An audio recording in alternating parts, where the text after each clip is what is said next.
Ողջույն սիրելի հայրենակիցներ, եթերում Նոյան Տապանն է, եւ այժմ մենք զրուցելու ենք Գերագույն խորհրդի падգամավոր, հասարակական քաղաքական գործիչ պարոն Ազատ Արշակյանի հետ։ Ողջունում եմ պարոն Արշակյան, շնորհակալ եմ եւ կրկին շնորհակալ եմ, որ ես էլ եմ շնորհակալ, որովհետեւ գիտեմ, որ ձեզ դժվար է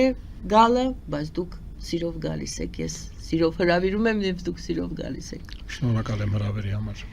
Պարոն Արշակյան, իհարկե տարին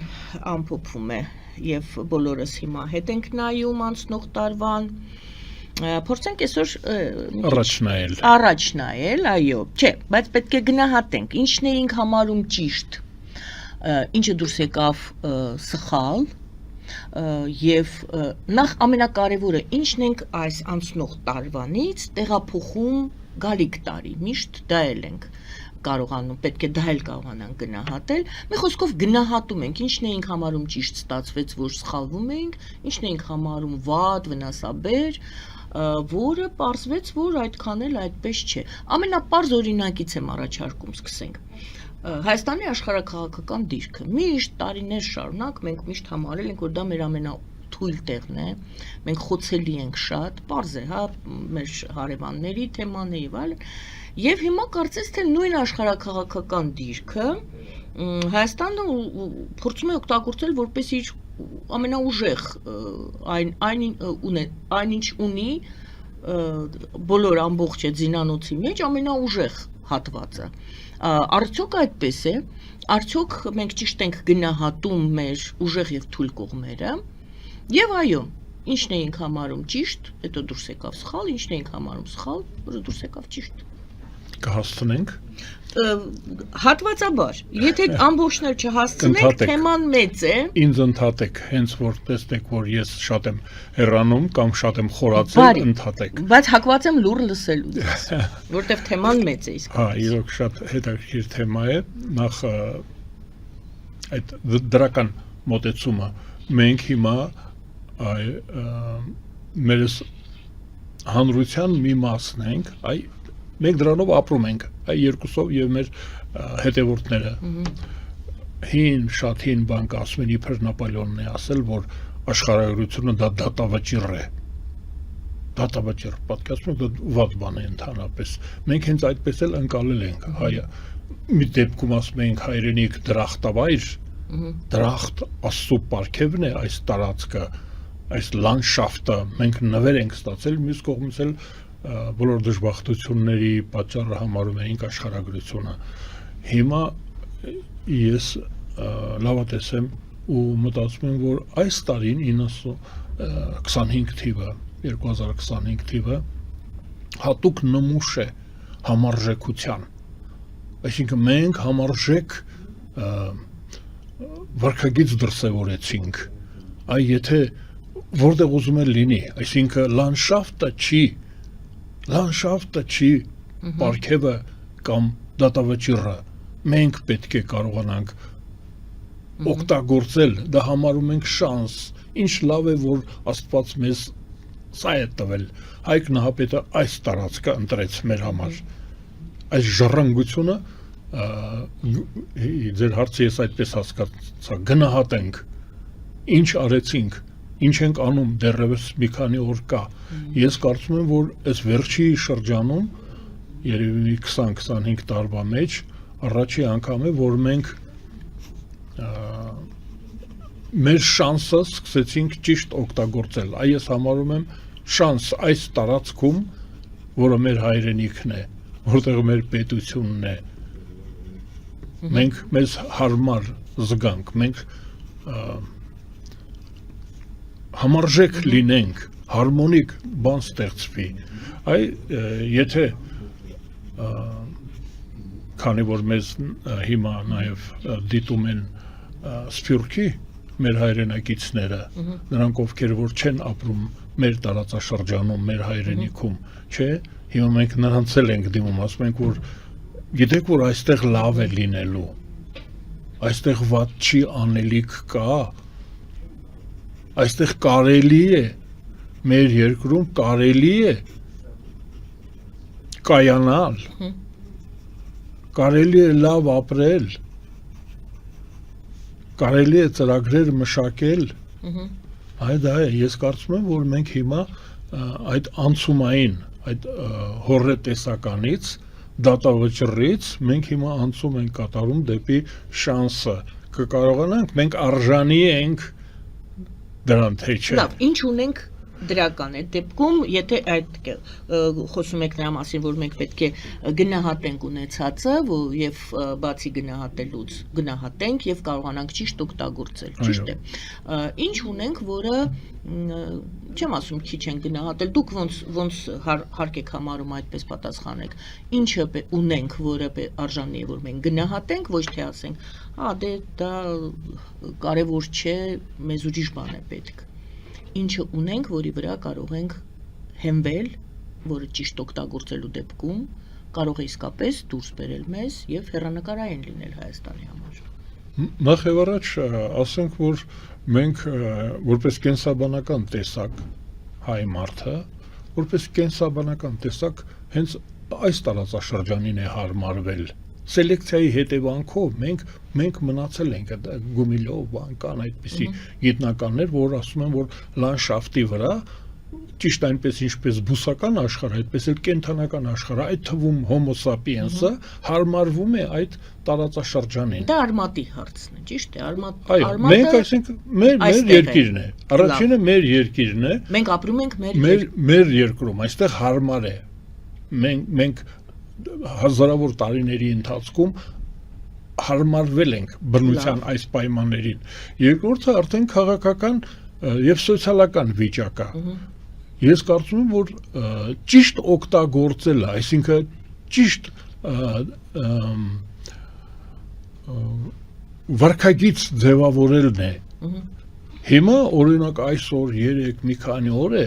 ամենահետաքրքիր տարածաշրջանն է դարձել մերձավոր արևելքը, որովհետև Իսրայելը,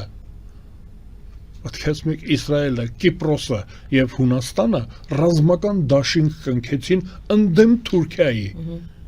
ոչ թե Իրանի, արաբական աշխարհի, Գերմանիայի դեմ չի, դա Սերբիայի դեմ չի, հակաթուրքական կոալիցիա, այն 3-4 օրն է եղել։ Դուք պատկերացրեք, մենք այստեղ մեր լեռներում, մենք ենք ու մեր սարերում ու հանկարծ մեր համար Թուրքիայի թիկունքում ձևավորվել է հակաթուրքական ռազմական կոալիցիա։ Գիտեք, այնտեղ հաշվել են նավատորմը, ինչ համամասնությունով իսրայելական սուզանավերը, հունական ռազմանավերը,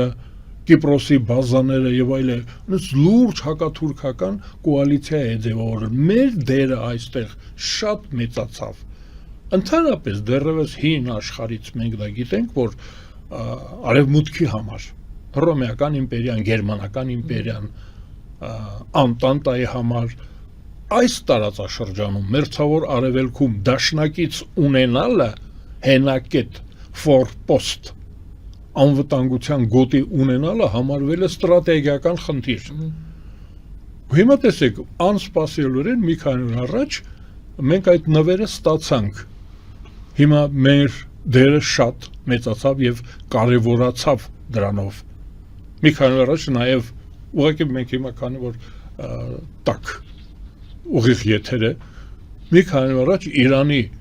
Իրանի ղեկավարները երեքն էլ էթնիկ թուրքեր են։ Մենք պետք է իմանանք դա։ Դա նույնպես Թուրքիա է, Պարսկաստան չի, դա հիբրիդ է, խիմերա է, ապստորո-հունգարական, ռուս-թուրքական, պատկերացնում եք, ղփչակները եւ սլավոնները Ռուսաստանում։ Իրանն էլ այդպիսի մի բան է, դա պարսկական պետություն չի, դա գոնե այսօր կամ այս վերջի 1000 տարին պարսկական տարը երկրորդականն է։ Նույնիսկ 1500 տարի սկզբից արաբներն էին, հետո եկան թուրքերը, ու հիմա պատկերացրեք, որ այնտեղից էլ մեզ ազդանշաններ են գալի, որ չանցնեք մեր հակառակորդների կողմը։ Եվ երեք մեր երկրի ղեկավարը հայտարարեց adekvatության, համարժեքության մասին եմ ես հիմա խոսում, հայտարարեց, որ ասեց, մենք ձեր հետ էլ ռազմավարական դաշինք կկնքենք, այսինքն մի անհանգստացեք, մենք նախահրցակ չենք լինելու, մենք չենք չարաշահելու մեր դիրքը աշխարհագրական։ Այդ տեսեք հիմա հասել է այնտեղ, որ մենք ասում ենք, որ մենք չենք չարաշահի մեր աշխարհագրությունը, մեր հնարավորությունը, դրական դեր ենք կատարելու տարածաշրջանի համար, կարողանանք դա անել, թե չէ, այդ համակարգիչը կես միլիարդանոց, որ պետք է Հրազդանում սարքվի,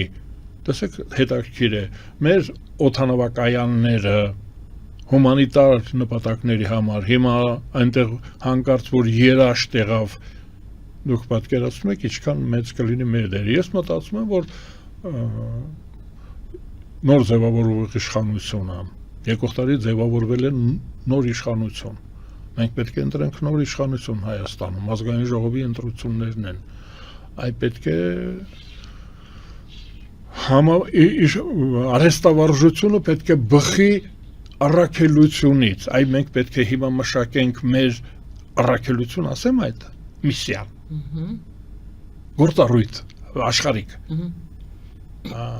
համեստ տերմին օգտագործել, մեր ֆունկցիային համապատասխան իշխանություն պետք է ձևավորենք։ Պարզեք, հա, ձեր ասածը, ում ֆունկցիային, այդ մերը ով է։ Հայաստանի Հանրապետության աշխարհագրությունից բխող Հայաստանի ֆունկցիան։ Այո, Հայաստանի Հանրապետության առաքելությունը։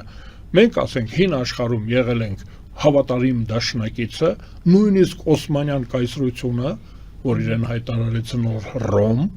Կոստանդնուպոլիսը գրավելուց հետո ասեցին շատ բան չի փոխվել։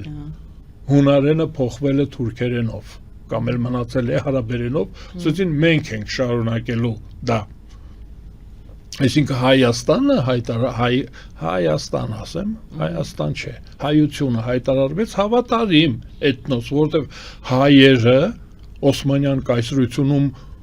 հույները չէին, իմպերիական հույները, որոնցից խլել էին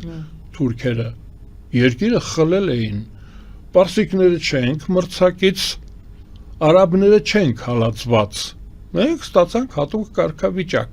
ես կարծում եմ, որ շատ վատ օգտագործեցինք մեր կարգավիճակը, հասանք գենոցիդի, դա նշանակում է, որ մենք սխալ ենք արել ինչ-որ բան,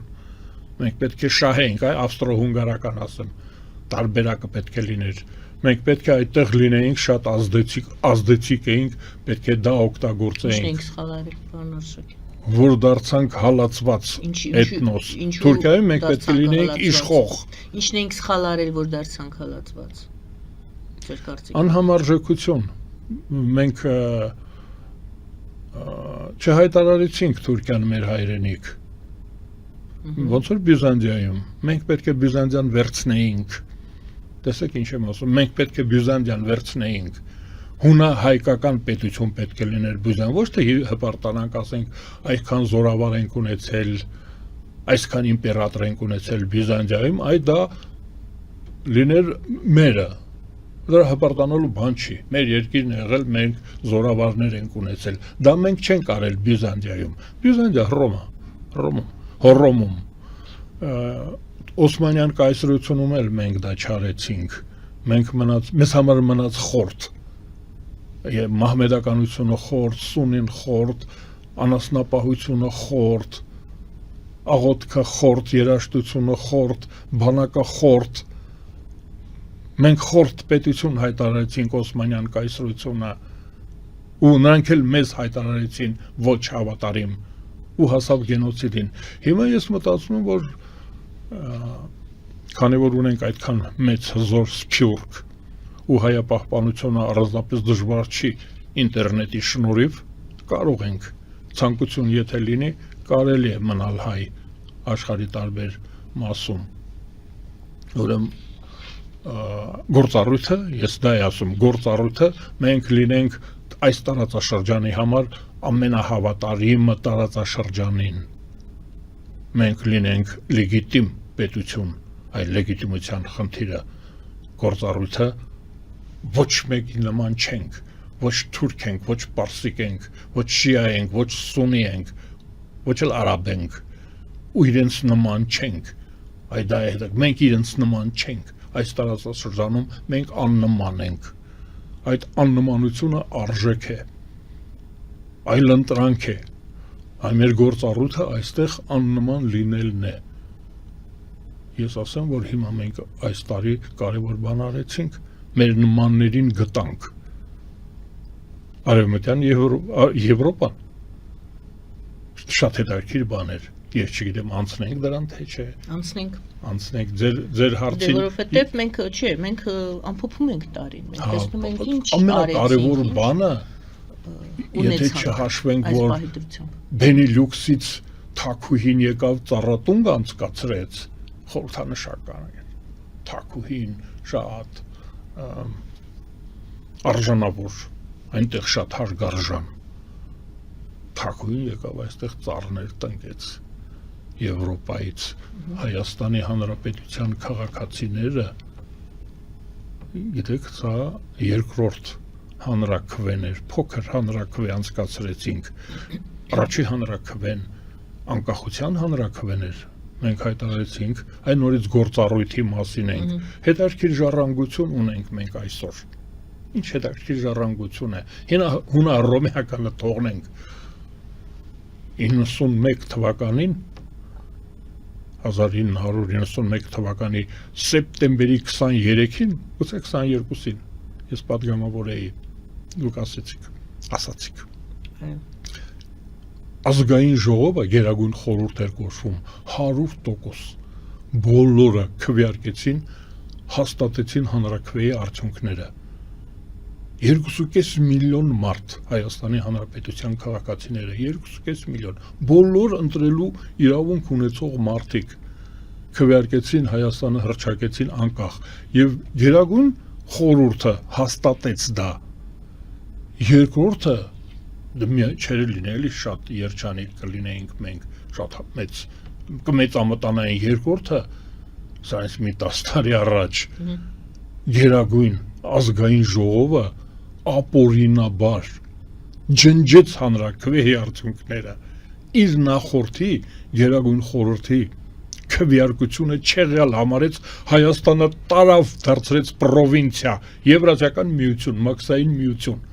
անուն ազգանունով այդ մարդիկ կան, նրանցից մի քանիսը ոչ եւս են, օբյեկտիվորեն, բնականաբար հեռացել են այս աշխարհից, բայց մյուսները կան, պետք է մենք այդ գնահատականը տանք, եւ երրորդը, անցյալ տարի մեր քաղաքացիները հանրաքվե անցկացրեցին, փոքր հանրաքվե, ստորագրահավաք պարտադրեցին, խնդրեցին, հանձնարարեցին Հայաստանի Հանրապետության իշխանությանը իր թևերով, իշխանությունը իր թևերով, որ հայկական պետությունը հայ ժողովուրդն ուզում է լինել Եվրոպայի մի մասը, մենք ուզում ենք գնալ Եվրոպա, դուրս ենք գալիս Մաքսային միությունից, Եվրազիական միությունից, ODKB-ից, ուզում ենք դուրս գալ SNG-ից, ստորագրահավաքը 60,000, ես ասեմ, ուզում եմ հարգանքի տուրք, ես այդ մարդկանց ուզում եմ, որ մեր հետևորդները իմանան, 4 կուսակցություն, 3 կուսակցություն, Հանրապետություն կուսակցությունը, Արամ Սարգսյանի ղեկավարած, Հանուն Հանրապետության կուսակցությունը, Արման Բաբաջանյանի ղեկավարությամբ եւ Եվրոպական կուսակցությունը Տիգրան Խզմալյանի ղեկավարությամբ։ Եվ ես այդպես եմ ասում, մենք ազատ քաղաքացիներս, անկուսակցական քաղաքացիներս Հովսեփ Խուրշուդյանի պայմանական է դա ղեկավարությամբ անցկացրեցինք, դիմեցինք պետությանը, անցկացրեցինք հանրաքվե, ստորագրահավաք եւ դիմեցինք պետությանը, ասացինք, որ ուզում ենք գնալ Եվրոպա, մանավանդ Եվրոպան հրավիրում է մեզ իր շահերից ելնելով։ Այ մի քիչ առաջ մենք խոսում ենք մեր գործառույթի մասին, այդ աննման լինելը, այդքան էլ աննման չի։ Մենք եվրոպացի ենք, մեր ծագումով, մեր մշակույթով, մենք մեր արտաքինով, մենք եվրոպացի ենք, այդ Եվրոպան մեզ հրավիրում էր, ու մենք գնացինք, այս տարվա գլխավոր նվաճումը դա է, որ մենք կուրսը փոխեցինք, մեր նավը այս օվկիանոսում արդեն ունի նավահանգիստ, մենք իր մեջ ծովի ծփենք, հիշում եք, միջնադարից, ոչ նավ ունենք, ոչ նավավար։ Հիմա մենք եւ նավ ունենք, մեր հայրենիքը մեր նավն է, Նոյան տապան ունենք մենք, Նոյան տապան։ Այ մենք մեր նավը հիմա տանում ենք դեպի մեր նավահանգիստը, դեպի Եվրոպա։ Մենք ով են։ Հայաստանի Հանրապետության քաղաքացիները եւ օրենքը այս տարի կարևոր էր, որ այդպիսի օրենք է ընդունվել։ Գնում ենք դեպի Եվրոպա։ Մենք փորձեցինք, երբ որ ուրվագծում էի խնդիրը, ասացի ինչ ունենք, որը տեղափոխելու ենք մյուս տարի։ Շատերը շատ հորետեսորեն են վերաբերում այդ գործընթացներին, այն ընթացքին, որը հետևեց այդ օրենքի ընդունմանը եւ այդ ձեր դուք բնորոշեցիք դա որպես հանրակրվե, այո, դե փոքր հասարակական կարծիքի հարցում էր այդ ստորագրահավաքը, այդքան մարդիկ իրենց կարծիքը ստորագրությամբ ամրագրեցին, այո, հորետեսորեն են ուրեմն գնահատում այդ ընթացքը, որը հետևեց եւ ստորագրահավաքին, եւ ասում են մենք դոփում ենք տեղում, լավագույն դեպքում, վատագույն դեպքում նահանջել է, իշխանությունները նահանջել են, ոչ մի խոսակցություն չկա, որ մենք շարունակում ենք, շարունակելու ենք այս ուղղությամբ աշխատանքները, ոնց որ թե չհայտարարված սառեցված վիճակ է։ Նույն սառեցվածը, որը այնտեղ ՕԴԿԲ-ն է, հապկն է սառեցված, բայց Պուտինն ասեց լավ էլ դեռ անդամ են, հա, սառեցված չէ, անդամ են, դուրս չեն եկել։ Այստեղ էլ սառեցված է, գործողություններ չեն կատարվում, ոչ մի։ Որքան ժամանակ կարող ենք սառեցված մնալ եւ համաձայն եք արդյոք, որ սառեցված է, գուցե ասեք ոչ, այնտեղ չգիտեմ ինչ որ փաստաթղթեր են ստորագրվում, դանդաղ, բայց ընթացքը կա, գնահատականը ձեր։ Մեր բարեկամ Տիգրան Խազմալյանն է ամենաբարձր դրա մասին խոսում է Տիգրան Խազմալյանը։ Այո։ Եվ ճիշտ է անում։ Ես չեմ ասում դա։ Ես մի քիչ ավելի մեղմ եմ մոտենում։ Իդեպ կարծիքները շատ տարբերվեցին եւ ոմանք խոսում են, որ այ դուք երեք կուսակցություն մատնանշեցիք, որ այդտեղ կա անհամաձայնություն կարծիքների այս հարցի շուրջ։ Տիգրան Խազմալյանը համարում է, որ սառեցված է։ Հովսեփ Խուրշիդյանը համարում է եւ Կարծեմ Բաբաջանյանը համարում են, որ ոչ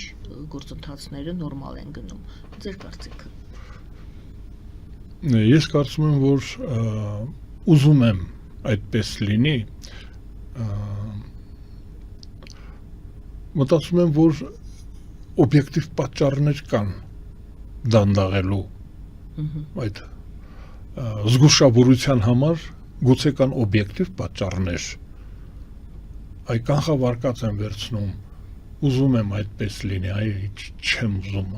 բանելի իմ տարիքից է, ես չգիտեմ։ Այսինքն հակված եք արդարացնելու իշխանությունների գործելավոճը, տեմպը։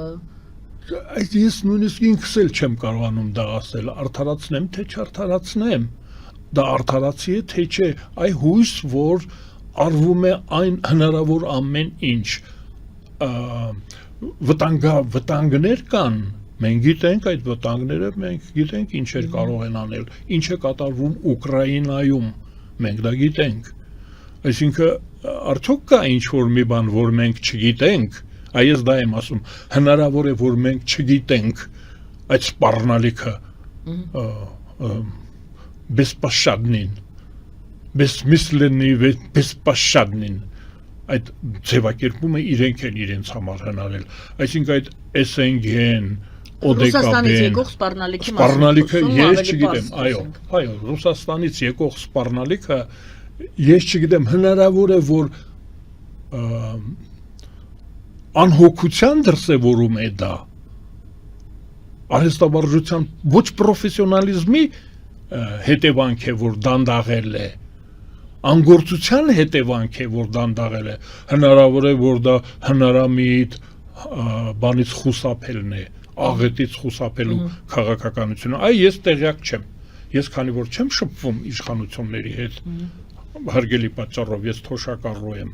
եւ առողջությունս չի ներում դրանց հետ շփվելու համար, ասում են տոքսիկ է իշխանությունը, երբ ես իշխանությունում էի, ես դա գիտեի, հայլու մեջ տեսնում էի տոքսիկ, ինձ իշխանությունը ընդհանրապես վտանգավոր բան է, Ես չեմ շփվում նրանց հետ, չգիտեմ, հրապարակում ինչ որ կա, դա մի տեսակ ուղղորդում է ինձ, այ մի քանի օր առաջ, որ Ռուսաստանը հայտարարեց, ասեց, որ Հայաստանում չի կարող ոչ ռուսամետ իշխանություն լինել, այդ որ դուք ասում եք այս ինչը ռուսամետ է, այն ինչը ռուսամետ է, կալանավորում եք բան, ասեց դուք բոլորդ եք ռուսամետ, Մարիա Զախարովան։ Այո, Փաշինյանից ասած, որ Փաշինյանը ասում է, որ դուք բոլորդ եք ռուսամետ։ Հարաբերությունները շարունակել։ Այ ես դա մեջ անհանգստացա, մտածեցի, ուզում եմ ասել, դե փորձեք ռուսամետ չլինել։ Ես հիշեցնեմ մեր հարգելի հետևորդներին, որ 18-րդ դարում Ռուսաստանի իմպերատրիցան Գոլշտեյնը երկու թոռ ուներ,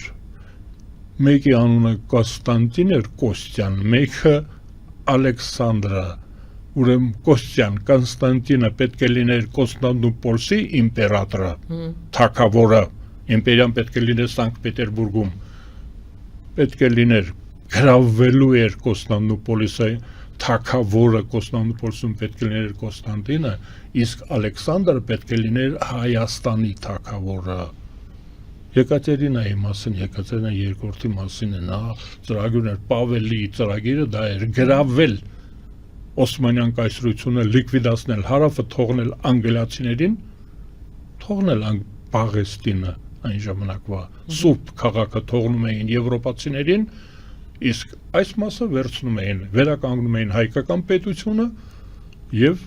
հունական պետությունը ու իդեպ մրցակցային բաներ անգլոսաքսոնները, եվրոպացիները ազատագրեցին, օգնեցին հույն ժողովրդին, Հունաստանը անկախացավ, դարձավ հունական պետություն, Ռուսաստանը այստեղ ստեղծին Արմյանսկայա օբլաստ,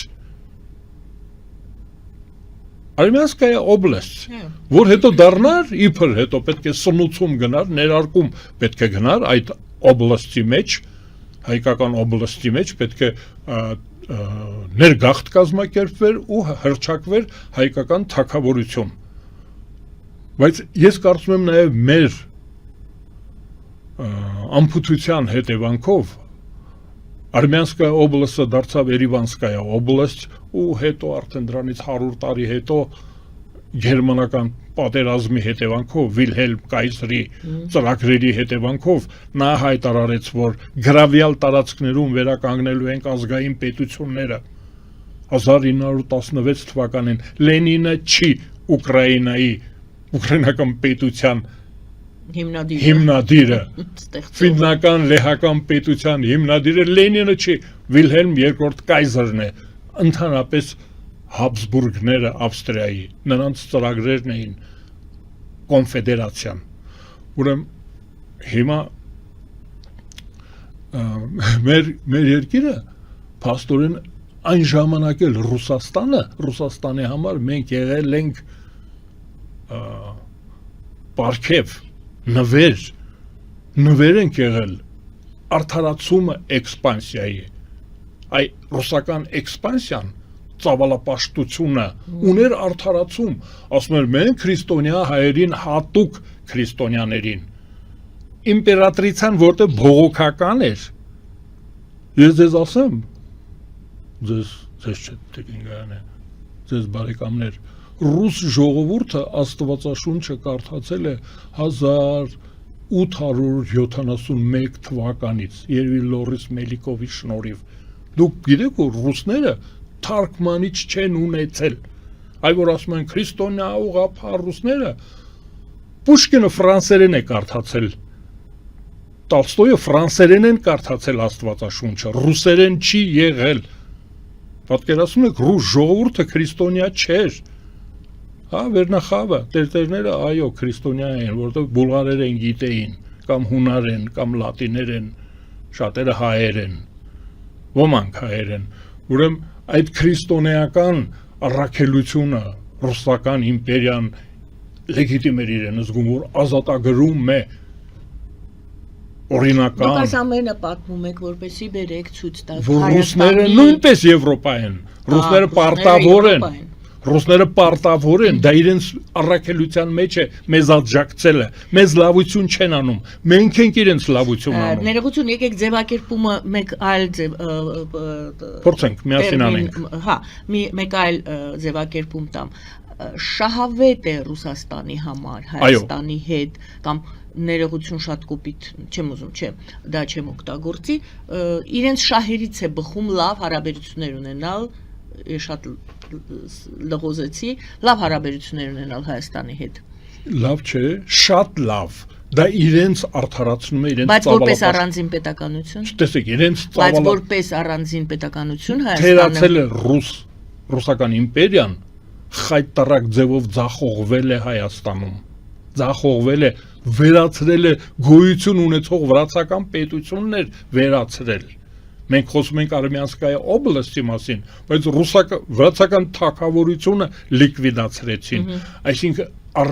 առաքելությունը, որ ուներ ռուսական իմպերիան, այդ բանը, ոնց է կոչվում, Սրբազան դաշինքը Նապոլեոնին հաղթելուց հետո աշխարհը բաժանեցին 6 պետություններ, Իրանը եւ այն ժամանակ Պարսկաստանը եւ Թուրքիան նույնիսկ չհրավիրվեցին։ Գիտեք, հակահեղափոխական, հակառեսպուբլիկական, այլ կերպ ասած Հայաստանը մտնում է Ռուսաստանի շահերի, դիտարկվում է որպես Ռուսաստանի շահերից բխող հարաբերությունները շահեկան են Ռուսաստանի հետ եւ Հայաստանին կորցնել Ռուսաստանը չի կարող, որտեղ Ռուսաստանը կոչված է հումքերը ռուսական իմպերիայի գոյության, Տիկնգայանը, ռուսական իմպերիայի գոյության պայմանը երկու պայման կա, առաջինը ապահովել Եվրոպայի անվտանգությունը Տափաստաններից եկող հորդաներից, Աստրախանից Արխանգելսկ, փակել։ Եվրոպան չի ուզում մողոլների, թաթարների, ղփչակների հետ շփվել, Ռուսաստանին դա տվել են, ասել են փակի, քեզ ամեն ինչ կտանք։ Ամեն ինչ ստացել է Ռուսաստանը Եվրոպայից։ Երկրորդը, Ռուսաստանը պարտավորվել է հարևան քրիստոնեական պետությունների անվտանգությունը ապահովել։ Անվտանգությունը, դա իր կոչումն է, եթե ինքը չի ապահովում արևմտյան Եվրոպայի անվտանգությունը եւ չի ապահովում հարևան Հայաստանի, Վրաստանի հույների, Պոնտոսի հույների անվտանգությունը, գոյությունը եւ անվտանգությունը նշանակում է ինքը թերանում է, որպես իմպերիա ինքը բեռ է, գործառույթ չունի։ Դրա համար մենք լավություն ենք անում, որ ասում ենք ռուսներ մեզ օգնեք։ Ուստի Հայաստանը այս իրավիճակում, երբ որ դուք ասում եք պետք է աներ, չի անում, եվրոպական երկիր է Ռուսաստանը, պետք է Եվրոպայի հետ լիներ, բայց նա թերանում է։ Դուրս, թերանալ շատ դառնում է ոսկե հորդա, պարբերաբար հարձակվում է։ Այս իրավիճակում Աուստերլիցում ինչ էր անում ռուսական իմպերիան։ Ինչ հնարավորություն ունի Հայաստանը, որպեսի չսուզվի, ճահճի մեջ չխեղդվի, այո։ Ես հիմա կարծում եմ, որ ես հավանություն տալիս եմ իշխանության այս քաղաքականությանը, համարում եմ, որ եռանդով չի անում դա, կարելի է ավելի եռանդով դա անել, բայց այդ որ Ռուսաստանի հետ գործընկերային հարաբերություններ է սկսում, այ երբ որ պետք է ասում է ոչ։ Այ դա է ինձ դուրգա, որ ասում է ոչ, ձեր օդեկաբեին ասում եմ ոչ, ձեր երկաթուղուն ասում եմ ոչ։ Երբ է դες բան ասել։ Օդեկաբեին։ Օդեկաբեին էլ երկաթուղուն։ Երկաթուղուն մի երկու օր առաջ։ Ասեց նոր կառուցվող հատված։ Ասեց չէ կամ արեք, չէ, այ դա էր ինձ դուր եկավ։ Ասեց կամ աշխատեք, կամ մենք ձևը գիտենք, մենք ինքներս կանենք, այսինքն մենք կանենք։ Կամ դուք ձեր գործը արեք, ապահովեք մեր անվտանգությունը, կամ թողեք գնացեք, տեղը մի զբաղացրեք։ Այ դա էր նշանակում։ Հաջորդը կարող են լինել գազամուղը, կամ մեզ ջրի գազ տվեք, կամ մենք գազի տեղը գիտենք, կբերենք, կամ մեզ բենզին տվեք, կամ մենք տեղը գիտենք, կբերենք։ Այդ իմաստով ինձ դուր է գալիս այս քաղաքացիական պայմանագիր կուսակցության քաղաքական կուրսը, որ ինքնունություն, ասենք արժանապատվություն եւ համարձակություն է ձեռք բերել։ Այդ չափով ես ուզում եմ, որ իրենք ավելի իդեպ մենք մի անգամ եղել ենք Ռուսաստանի հետ այդպես 1990 թվականին, երբ ռուսները գնացին Հայաստանից։ Դուք գիտեք, որ գնացել են։ Ցավալի բան է։ Նրանք հեռացան։ Ցավալի, այսինքն դժվար շրջաններ նկատի։ Չէ, որ այդպես եղավ։ Ես կուզենայի, որ մենք նվաճեինք, որ մենք վրընդեինք, բայց այնպես առավոտ արտացանք, տեսանք, որ ռուսները գնացել են, հայտարարել են, որ դուրս են գալիս սովետական միության կազմից։ Բա մենք վեր կացան, մերոնք լաց էին լինում։ Ինչ բաներ, ողբում են, ասում են ուր եք գնում։ Բա Հայաստանը դրանից 45 օր հետո սպասել ենք մենք, որ գուցե հետ գան, գուցե թյուրիմացություն է, ռուսները հետ կգան, 45 օր հետո նոր մենք հռչակեցինք անկախ, նախավերջինն էինք, բոլոր սովետական սոցիալիստական հանրապետությունները հերթով սովետական միությունից դուրս եկան, 13-րդը մենք դուրս եկանք, մեզանից հետո Թուրքմենիան, այսինքն մեզ մի անգամ Ռուսաստանը լքեց ու այդ ժամանակ գործընկերային էին մեր հարաբերությունները Լևոն Ակոպիչը օրինակ Ռուսաստանի ղեկավարը Բորիս Ելցինը, չէ, բոլոր իր ծրագրերի մեջ որպես գործընկեր հրավիրում էր Տեր-Պետրոսյանին, Լևոն Ակոպիչ էս անենք, այն անենք եւ այլ։ Ես Գերագույն խորհրդի պատգամավոր էի այդ Գոսդումայում բարբերաբար հյուր էի լինում, այնից մենք ասում ենք, սա ուզում ենք, նա չենք ուզում։ Սա հարմար է մեզ, սա հարմար չի։ Մենք համաձայն չենք աջակցի, չենք ընդունում, չենք գա,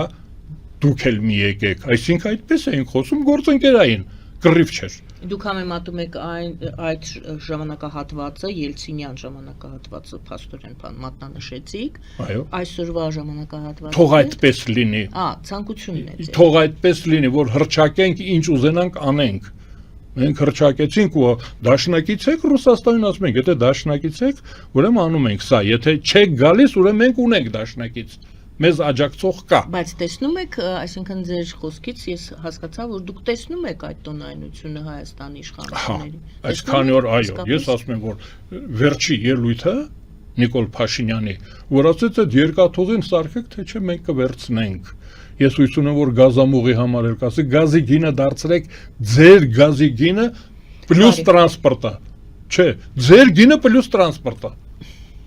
Բա իհարկե, բա ձեր առաքելությունը որն է, բա դուք ինչի եք իմպերիա, Վելիկայա դերժավա, այդ տիտղոսը պարտավորություններ է բերում, եթե դուք Վելիկայա դերժավա եք, ուրեմն ձեզ պահեք այդպես, եթե դուք կնյաժstvo եք Մոսկովսկայա, Մոսկալի, ուրեմն ձեզ պահեք Մոսկալի որպես, ուրեմն մեզ հետ խոսեք հարգելով մեր արժանապատվությունը եւ ձեզ պետք է նույնպես պատիվ բերի ձեր վարքագիծը։ Գովազդ ենք հայտարարում եթերում։ Գովազդ է եթերում սիրելի հայրենակիցներ, տեսնում եմ հեռախոսազանգեր եւս կան, անպայման հնարավորություն կտամ ձեր հարցերը ուղղեք մեր հյուրին։ Գովազդ է եթերում։ Ֆելիչե ժամանակակից ատամնաբուժական կլինիկա։ Այստեղ հարմարավետությունն ու խնամքն առաջնային են։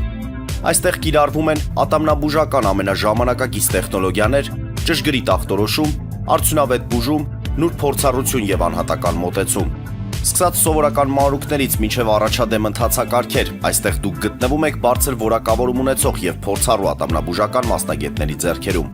Մեր բարեկամական եւ հյուրընկալ անձնակազմն այստեղ է յուրաքանչյուր այցը հաճելի դարձնելու համար։ Ֆելիչե, ձեր առողջ եւ ամենաերջանիկ շպիտը սկսվում է այստեղից։ Եկեք եւ բացահայտեք նորարարության, փորձագիտության եւ կարեկցանքի կատարյալ համադրությունը։ Վաճառվում է գերմանական հնաոճ դաշնամուր 1892 թվականի արտադրության ֆոն Մուլբախ, գտնվում է գերազանց վիճակում, գինը 15000 ԱՄՆ դոլար։ Հեռախոսահամար 094 115 310։ Երևան փոստը Գրանադայի ուզում, տեղեկացնում եմ։ Դրամական փոխանցումներ 1%-ով։ Օդանավով 1 փաունդը 2.99։ Նավով ուղարկեք 1 արկղ, երկրորդ արկղը անվճար։ Ավտոմեքենաների փոխադրում անհավատալի արժեքներով։ Ինչպես նաև կահույք եւ մեծ չափի բեռների փոխադրում։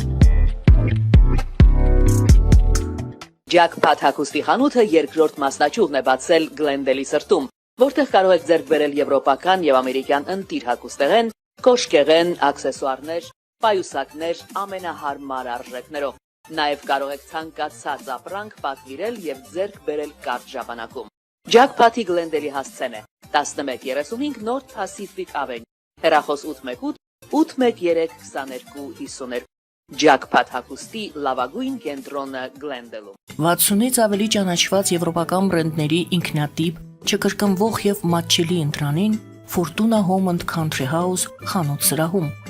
Նորաոճ սպասք եւ կահույք հորեկա բնագավառի համար, տեքստիլ տնտեսական ապրանքներ, ամեն ինչ գեղեցիկ կյանքի համար։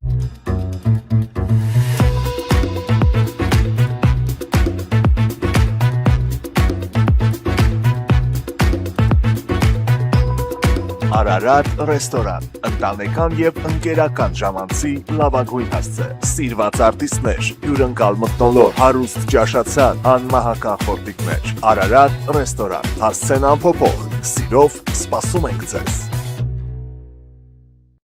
Լավագույն պաղպաղակ, բնական, համեղ եւ մատչելի գներով պաղպաղակը կարող եք ձեռք բերել բոլոր հայկական խանութներում։ Պահանջեք հայկական պաղպաղակ, Թամարա պաղպաղակ։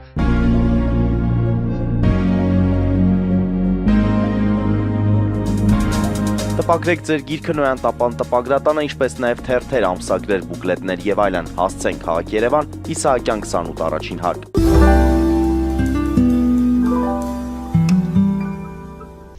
Սիրելի հայրենակիցներ, հիշեցնեմ, որ մենք զրուցում ենք պարոն Ազատ Արշակյանի հետ, հասարակական քաղաքական գործիչ, Գերագույն խորհրդի պատգամավոր։ Այժմ եկեք անդրադառնանք նորից հետ գանք աշխարհաքաղաքական դիրքի հետ կապված մենք խոսակցություն նաև պետք է ունենայինք Թրամփի ուղին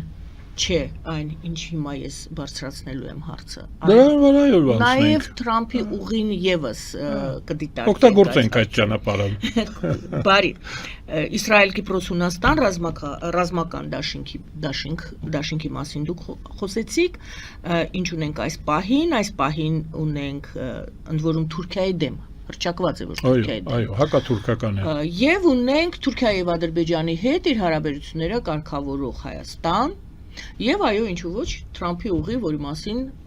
այժմ խոսակցությունը ավելի ակտիվացել է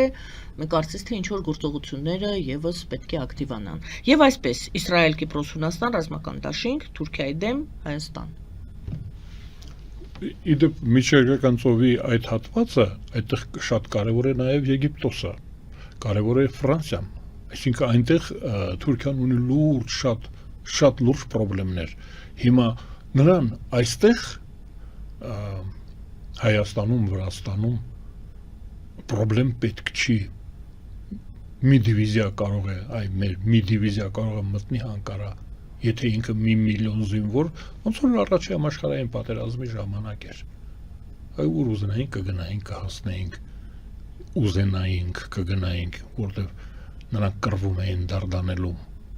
անգլիական նավատորմի դեմ այդպիսի վիճակ է ստեղծվել Թուրքիան հիմա շատ շահագրգռված է որ այստեղ քրդական սահմանի վրա մենք Թուրքիա ենք ասում հիմա սա քրդական սահմանն է Արաքսի մյուս կողմում քրդական զանգվածն է դա էլ է խնդրեմ Թուրքիայի համար մենք կարող ենք աջակցել օրինակ Իսրայելը հիմա աջակցում է քրդերին Ամերիկայի Միացյալ Նահանգները աջակցում են քրդական պետություններ են ստեղծվում Սիրիայում եւ Իրաքում ուրեմն տեսեք ինչքան բան է Թուրքիայի համար թուրք-պարսկական հարաբերությունները ես հետևում եմ ռուսախոս ադրբեջանական կայքերին նրանք ընդհանրապես Թեհրանը ուզում են Թավրիզը չէ Թեհրանն են ուզում ասում գնացեք ձեր Շիրազը պարսիկներին ասում գնացեք հեռացեք դա ձերը չի էլ եղել ոչ էլ եղել է այսինքն ադրբեջանա-պարսկական հարաբերություններն էլ շատ բարդ են Ադրբեջանի համար Զանգեզուրը ես չգիտեմ որ երրորդ տեղն է զբաղեցնում եթե խնդիր է դրված Բաքուն միացնել Թավրիզին Թավրիզը միացնել Բաքվին Չենք խոսում Ռուսաստանի մասին Կասպից ծովում։ Հաջորդը այդ թուրքական Թուրան ծրագիրը, որ իրականանա, բանալին մեր մոտ է իդեպ։ Ընդհանրապես նրանց համար ճիշտ կլիներ, որ Թավրիզով ու Թեհրանով գնային Միջին Ասիա, իրենք են այդտեղ, չէ, բայց ուրեմն դա այնքան բարդ է, որ նրանք այս փոքրիկ նեղուցով են ուզում անցնել մեր, ուրեմն մեր մոտ է բանալին։ Հա, ամերիկացիներն ասում են մի օրինակներ տվեք մեզ, ասում ենք վերցրեք մի քանի օրինակ կարող ենք տալ, գիտեք, չէ, մի քանի օրինակով բացելու կանոնը սեյֆեր կան, որ մի հոգի չի կարող բացել պահարաններ։ Հիմա ես կարծում եմ, որ մենք պետք է ձեր օրակարգն եմ ես ուզում վերադառնալ, մենք պետք է օգտվենք մեր շանսը, մենք պետք է օգտագործենք, թող իրենք զբաղվեն իրենց հոգսերով, մենք այստեղ Տիգրան Մեծի բանաձևին գնանք, ում օգնենք, նա կհաղթի, ում հետ որ լավ լինենք, նա կշահի։ Ռուսաստանի համար ասեմ, որ Ռուսաստանի շահերից բխում է լինել Եվրոպայի հետ, ոչ թե Չինաստանի կամ Պակիստանի։ Դա ասենք, որ իմանան մերոնք։ Այսինքն Ռուսաստանը ճար չունի, նա պետք է գնա Եվրոպա։ Այսինքն մենք ռուսները, գերմանացիները, ֆրանսիացիները մի կուլտուրայի, մի շուկայի։ Թեմա է, բացում Ռուսաստանը գնալու փոխարեն խոսում են, որ պատերազմ է։ Եվրոպան սպասում է պատերազմով Ռուսաստան։ Կամավոր, եթե չի գնում, պարտադրում են։ Այլ հարց է, ուրեմն Թուրքիայի դեմ իմ հարցս հետևյալն էր. եթե մենք ունենք այսօր իրավիճակ ռազմական դաշինք Իսրայել, Կիպրոս, Հունաստան Թուրքիայի դեմ, մեր ձեռքերը ազատված են։ Մենք ավելի համարձակ կարող ենք լինել։ Մենք ավելի համարձակ պետք է լինենք, ես ասացի, որ զգուշավորությունը ողջունում եմ, պատասխանատու մարդիկ պետք է զգուշավոր լինեն, սխալներ չանեն, չպայթեցնեն մեր երկիրը, բայց ես կասում եմ, որ ավելի համարձակ եղեք, որտեղ դուք շանս ունեք, մենք շանս ունենք, իշխանությունը շանս ունի ավելի համարձակ լինելու, ավելի արժանապատիվ լինելու այդ արևելյան Ադրբեջան, արևմտյան Ադրբեջան բան, այդպիսի խոսակցություններին հարկավոր է կոշտ պատասխանել։ Դուք մտածեք ձեր Բաքուն պահելու մասին, ոչ թե Զանգեբասարի մասին մի խոսեք։ Բարի, ընդունենք հեռախոսազանգ, այո, բարև ձեզ, լսում ենք ձեզ։ Ներողություն, Արեզեստիկին Արաքելյան, բարև պարոն Աշակյան, ողջունում եմ հրավերգնելից, նախ շնորհավորում եմ կախավ մեր հայրենիքների տոները։ Պարոն Աշակյան, այսի հարց դուք բնորոշեցիք ԿՊ-ի գործունեությունը, Նիկոլ Փաշինյանի գործունեությունը, ճիշտ այդ ուղղությունը որպես օրինակ վերեցիք, որ նա ասում է ռուսներին աշխատացեք երկաթուղին, գազը բերեք։ Պարոն Աշակյան, մենք գիտենք, որ Ռուսաստանի զենքերից մեկը հզորը դա տնտեսությունն է։ Հենց որ մենք չենք անում իրենց ուզածը, նրանք տնտեսական ճնշում են գործադրում, իսկ նրանց ուզածը, գիտեք, հիբրիդային պատերազմ, ծայրագավառ։ Բացատրեք խնդրեմ, երբ Փաշինյանը դեռ շարունակում է, նույնիսկ պահանջում է, որպեսզի Ռուսաստանի հետ կապերը շարունակվեն, երկաթուղին, գազը, արդյոք ճիշտ է, որ մենք կախվածության մեջ ենք ընկնում Ռուսաստանից եւ որն է այդտեղ ճիշտ ուղին, ինչու եք ասում, որ Նիկոլա Փաշինյանը ճիշտ ուղի է վարում։ Շնորհակալություն։ Մի քիչ ես հարցը լավ չի Ես հասկացա։ Դիվերսիֆիկացիայի ես կարծում եմ, որ ճիշտը դիվերսիֆիկացիան է, այսինքն բազմազանությունը տնտեսական հարաբերությունների մեջ, ոչ միայն Ռուսաստանը, Ադրբեջանը եւ Իրանը։ Հերոստատիտողի հարցի մեջ չէր մտնում ձեր կարծիքը, թե դուք ոնց եք հարմարում։ Նա հարցնում էր Փաշինյանի գործելավոճը ոնց եք գնահատում, երբ որ Փաշինյանը շարունակում է Ռուսաստանի հետ համագործակցությունը եւ անգամ ասում է, այո, մենք շարունակելու ենք այս ԵԱՏՄ-ն հետը մեկտեղ։ Չէ, դիվերսիֆիկացիայի մասին, բազմաձևության մասին միշտ հայտարարել են Նիկոլ Փաշինյանը իր քաղաքական բալանսավորվածից բացի նաև դիվերսիֆիկացիան։ Այո, այսինքն ես կարծում եմ, որ դա պլյուս դա։ Դուք համարում եք, որ դա արվում է։ Այո, այսինքն դա արվում է, ակնհայտորեն դա արվում է, ու դրանից բացի ես կարծում եմ, որ չարժե խզել հարաբերությունները Ռուսաստանի հետ։ Բարի։ Կարծում եմ պատասխանը պարզ էր։ Այո, լսում ենք ձեզ, բարև ձեզ։ Բարի երեկո, ողջունում եմ ձեր գալիք տոները։ Շնորհակալություն ձեր ունենալուց։ Ցանկանում եմ բոլոր ազգին եւ ձեզ առողջություն երկար կյանք։ Պարոն Արշակյան, դուք լավ եք հիշում, որ Պուտինը ծնգաճոկ այդ հայ կնոջ ձեռքը համբուրեց, երբ որ ամուսինը մեռել էր, որոնք եղել են կարևոր լրտեսներ եւ լավ գործեր են արել։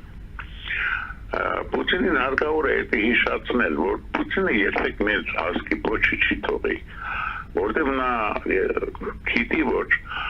իր սովետական պատմությունից, ինչ գիտնականներ, ինչ զինվորական մեծեր, ինչ նորարարներ, ստեղծագործողներ, մենք չենք կարող շատ վատ լինել իրանց հետ, բայց մենք պետք է սովորենք իրանց ասել նաև ոչ եւ այո։ Համաձայն եմ։ Որտեղ մենք պետք է ուզենք չուզենք հարաբերություն անենք իրանց հետ, բայց հավասարը հավասարի հետ։ Ձեր կարծիքը ինչ է, պարոն Արշակյան, այս մասին։ Շնորհակալություն։ Ես եմ շնորհակալ հարցի համար, ձեզ հետ համաձայն եմ։ Ես կիսում եմ ձեր կարծիքը։ Մենք համակարծիք ենք։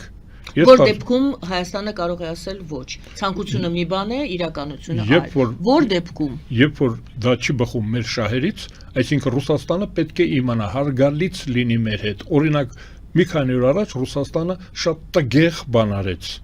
Մեզ որպես արմյաշկա ներկայացրեց, մեզանից ընտրեց ոչ ամենալավին։ Օրինակ ես ասում եմ, օրինակ Օգանովին կարող էր ընտրել մեր քիմիկոսին, որպես օրինակելի հայ, որպես նմուշ։ Ես ասեմ, տարեց մենք ֆիզիկոս ունենք Հովանեսյանը, Մենդելևի Աղուսյակում տարեր է ավելացրել։ Դուք Արա Աբրահամյանի թեման։ Այո, Արա Աբրահամյանը Միմինո ֆիլմի Խաչիկյաններից մեկն է։ Դա օրինակելի քաղաքացի չի, օրինակելի հայ չի, օրինակելի մտավորական չի։ Ինչու այդպես արեց Պուտինը ձեզ թվում։ Դա վիրավորեց մեզ։ Տգեղ բան արեց։ Այդ դրա համար մենք պետք է նոտա հղենք, ասենք որ մենք ձեր համար դա չենք, մենք Բաբաջանյանն ու Բաղրամյանն ենք, մենք Արամ Խաչատրյանն ենք։ Մենք ներքին գնահատականն է։ Չի, դրա համար ասում եմ, եթե դուք մեզ այդպես եք, միմինո եք պատկերացնում, տգեղ եւ տգետ, ուրեմն դուք սխալվում եք։ Մենք պետք է դրա համար, ես կարծում եմ, որ պետք է մենք ակցիա անենք, ասենք որ եթե դուք որպես օրինակելի հայ ընտրել եք այդ մարդին, նշանակում է դուք չեք հասկանում ով է հայը։ Ուրեմն դուք մերժում եք մեր զինվորականներին, ձեր Բերլինը, ձեզ հետ միասին Բերլինը մտած։ Դուք մեր մշակույթն եք արհամարում, մեր գիտնականներին եք արհամարում։ Ես ասում եմ, որ Հայաստանը պետք է անպայման ակցիա աներ։ Համայնքի մասին չեմ խոսում, որ այնտեղ համայնքը պետք է ասել հենց դրան ընտրեցիք, այսինքն մենք ենք դա։ Ես մտածում եմ, որ ինչ որ իմաստով այո, մենք պետք է ոչ ասենք ու Ռուսաստանը պետք է իմանա, որ ինքը կախվածության մեջ է մեզանից, իր արժանապատվությունը, իր ֆունկցիան որպես գերտերություն նաև բխում է Հայաստանի հետ իր հարաբերություններից։ Եթե ինքը մեզ հետ վատ է վարվում, նշանակում է ինքը արժանի չի իր կոչմանը, իր ռեսուրսներին, ուրեմն լավ չի պահում իրեն Ռուսաստանը։ Մենք մեզ հարգում ենք, Հայաստանը այնպես է իրեն դրսևորում աշխարհում, որ համարեն, որ Հայաստանի քաղաքացիները հարգում են իրենց երկիրը, Հայաստանը իրեն կարողանում է ճիշտ դրսևորել, ճիշտ մատուցել աշխարհին։ Դա էլ գնահատենք եւ արդեն վերջանում է։ Վերջանում է։ Եթերաժամը։ Այդտեղ մենք անելիք շատ ունենք, որովհետեւ մեր մեջից ընտրում են ամենացածրերին,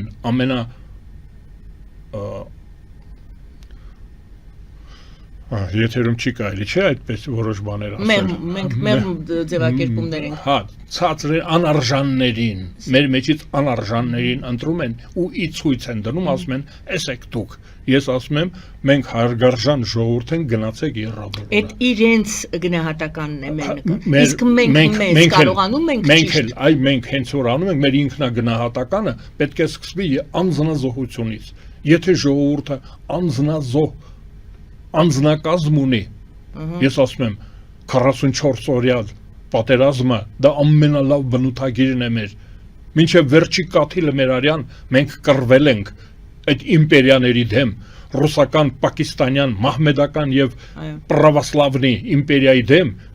մեր փոքր երկիրը 44 օր կռվել է։ Ես ասում եմ հանրաքվեն եւ այդ ստորագրահավաքը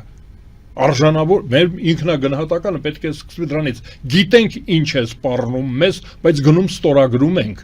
Գիտենք ինչ է սպառնում մեզ ուկրաինական պատերազմը, մենք մասնակցում ենք այդ պատերազմին երկու կողմից էլ։ Դժբախտաբար երկու կողմից մասնակցում ենք։ Մենք գիտենք, բայց մենք նրան ասում ենք ոչ։ Մենք արժանապատվություն ունենք ու ամեն մարդ թող իր համար օրինակ չվերցնի որևէ անարժան մեկին։ Մենք արժանավորներ ունենք, քվորում ունենք արժանապատվության։ Այ ասում եմ 60,000 ստորագրությունը հենց հիմա սեղանին դրված է։ Շնորհակալ եմ, պարոն Արշակյան։ Ես եմ շնորհակալ հրավերի համար, ես էլ եմ շնորհավորում մեր հետևորդներին եւ մեր քաղաքացիներին տոների կապակցությամբ։ Թող լավ տարի լինի։